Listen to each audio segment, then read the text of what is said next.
What's going on YouTube? So as you can see, there is some new acoustic foam going on in the background. The square ones are the Sonic Acoustics wedge tiles, which go for 30 bucks for 12 of them on Amazon. And the corner pieces are the Dekiru bass traps, which go for 23 bucks for another 12 pack. So they're relatively cheap, especially if you have a small room like mine to cover, and they work pretty well. One side note about the bass traps is that they're not quite bass traps. They're not going to do much for absorbing low frequencies because they're just really not big enough or dense enough. But they will still help with reflections on the walls. Real bass traps need to be dense insulation to be able to absorb those low frequencies. I wasn't really going to be able to fit those in my room, so I went ahead and just got these instead. So they both come compressed. This is what they look like. And the instructions say you could either leave them out for 2 days or soak them and use a hair dryer for them to expand. And there's a lot of mixed reviews on Amazon where people say, oh, they didn't expand all the way, and those people did not use the water method. So definitely use the water method because it works faster and works a lot better. Alright, so now I'm going to go ahead and show you what I did. I tried out both methods and I'll show you how they went. Alright, so this is what the foam comes like when it's been compressed. So they say you can leave it out to let it air out and expand, but if we just dunk them in some water, this is warm water, they kind of expand like almost instantly. Sorry, they're getting a little bit bigger. This is one of the other pieces, the panel pieces. This is a corner piece.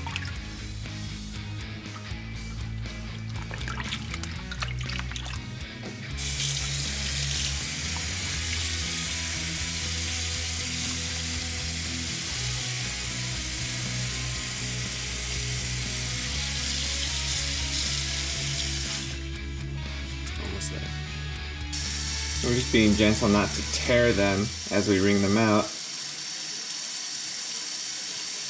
That's pretty much it. That's the corner piece right there.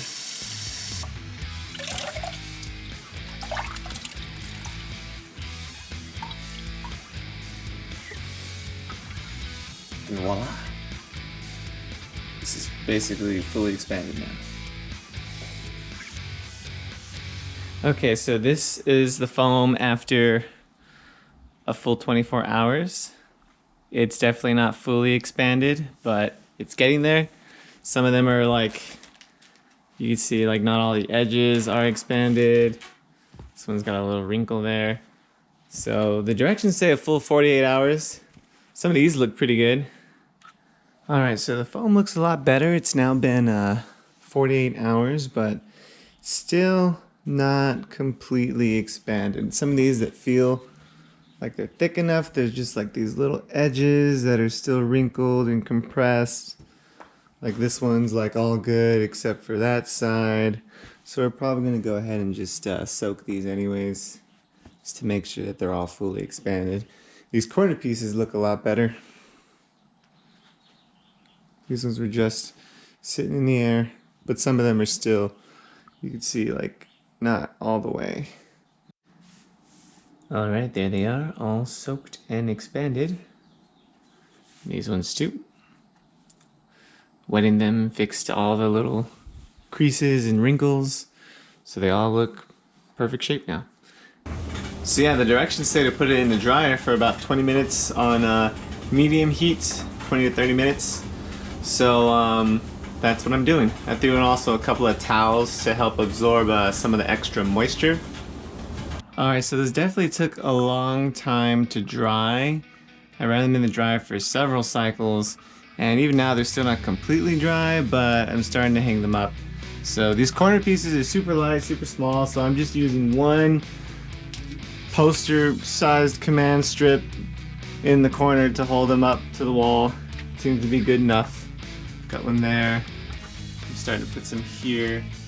Alright guys, so there you have it. My main goal is to treat the room for mixing.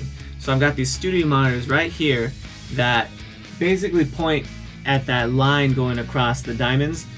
And without the foam, that's basically sound coming from here, bouncing off that wall, coming back into my ears this way and clouding up everything that I'm hearing. So that line back there is meant to basically absorb those so there's no reflections coming back to my ears. and it works. Things definitely sound tighter and a little bit cleaner out of these monitors now. I will probably get another 12-pack of the square ones to fill in some extra gaps on the wall, try to see if I can make it even better, but I definitely do hear an improvement already. So another thing to mention is that my room already has carpet in it, popcorn insulation ceiling, and several furnishings to help absorb and diffuse sound. So if there was nothing in this room at all, completely bare walls, then we would definitely need a lot more foam than that to be able to hear any kind of difference. Thanks so much for watching the video. Don't forget to leave a like and subscribe. If you got some foam like this or any questions about acoustic treatment in general, go ahead and leave them in the comment section below. And until the next video, I'll see you all later.